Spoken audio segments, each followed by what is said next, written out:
Assalamualaikum warahmatullahi wabarakatuh. Alhamdulillah. Wassalatu wassalamu ala rasulillah wa ala alihi wa sahbihi wa mawalah, amma ba'd. Siswa dan siswi SMA Nusantara yang khusus kelas 10, kelas 11, baik IPA maupun IPS, kita melanjutkan materi kita mengenai Quran Surah Yunus ayat yang ke-40, kemudian Quran Surah Al-Ma'idah ayat yang ke-32, dan hadis terkait mengenai toleransi dan menghindarkan diri dari tindak kekerasan. Kita melanjutkan kepada isi kandungan Quran Surah Yunus dan hadis riwayat Ahmad tentang toleransi. Siswa dan siswi rahimakumullah, beberapa poin yang disampaikan oleh Allah Subhanahu wa taala. Pertama, terhadap dakwah Nabi ada yang mengikuti, ada pula yang menolak. Sebagaimana firman Allah di dalam Quran surah Yunus, "Wa minhum man la yu'minu bi wa minhum man la yu'minu bi." Dari sebagian mereka ada yang pula yang beriman kepada Allah Subhanahu wa taala, dan sebagian mereka juga tidak beriman kepada Allah. Orang yang tidak beriman kepada Nabi Muhammad tergolong sebagai orang kafir. Kemudian Allah memberikan penegasan kepada Rasul bahwa jika orang-orang kafir mendustakanmu, maka katakanlah bagiku amalku dan bagimu adalah amalmu. Ini sikap toleransi yang diajarkan oleh Allah Subhanahu wa taala kepada baginda Nabi Muhammad sallallahu alaihi wasallam. Apa yang dilakukan oleh orang-orang kafir menjadi terlepas dengan apa yang mereka lakukan oleh orang-orang Islam. Allah Maha mengetahui terhadap orang yang berhak memperoleh hidayah, dan Allah juga Maha adil. Kemudian, kedudukan manusia sebagai makhluk sosial selalu berkaitan dengan orang lain. Jadi manusia butuh orang lain pun butuh kepada sahabat, teman, dan lain sebagainya. Setiap nilai sesuatu pekerjaan ditentukan oleh tujuannya. Amal kita tergantung daripada niatnya. Kita ingin pekerjaan kita, perbuatan kita, niat karena Allah apa niat karena ingin dipuji oleh orang lain. Manusia yang bekerja sebagai ikhtiar, usaha terhadap penyerapan jiwa manusia, seperti dokter harus waspada dan berhati-hati, karena jika lengah dapat menghilangkan nyawa orang lain.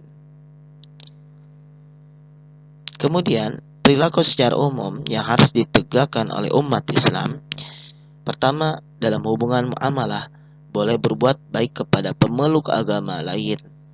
Ya, ketika kita bermuamalah dianjurkan harus bekerja sama dengan pemeluk agama lain. Tidak boleh kita, si anu tidak beriman kepada Allah, ngapain kita bekerja sama dalam muamalah orang tersebut. Ya, itu tidak diperkenankan oleh agama. Justru ketika kita bermuamalah, berdagang, berniaga, bekerja di tempat orang yang tidak berbeda keimanannya dengan kita, boleh kita bermuamalah, boleh kita bekerja di tempat orang lain, asalkan pekerjaan itu tidak merusak akidah dan tauhid kita kepada Allah Subhanahu wa taala. Kemudian, dalam urusan akidah tidak ada toleransi di sini. Ya, jelas.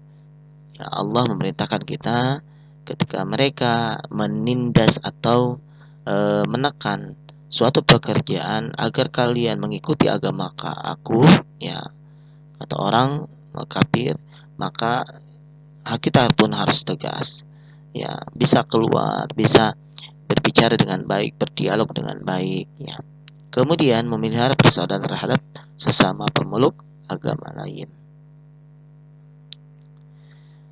Kemudian perilaku toleransi dan kerukunan yang harus ditegakkan bagi seorang pelajar muslim. Pertama, orang tua menghargai pendapat anak. Anak menghormati orang tua dan mentaati perintahnya. Orang tua dan anak menghargai kinerja asisten rumah tangga. Kemudian menghargai perbedaan antar murid, baik agama, ras, suku, yang ada di sekolah.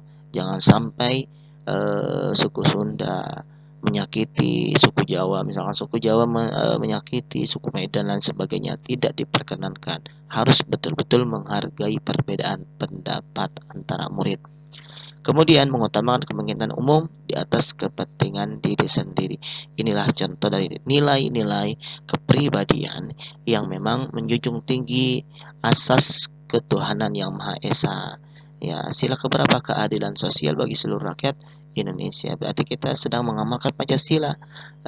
Bukan hanya sekedar kita mengamalkan perintah Allah Subhanahu wa taala, kita pun secara tidak langsung mengamalkan dari arti dari Pancasila. Kemudian, perilaku dan hadis riwayat Bukhari dan Muslim tentang menghindarkan diri dari tindakan kekerasan. Perilaku yang secara umum yang harus di Islam diantaranya adalah membiasakan diri untuk berdoa kepada Allah Subhanahu wa taala.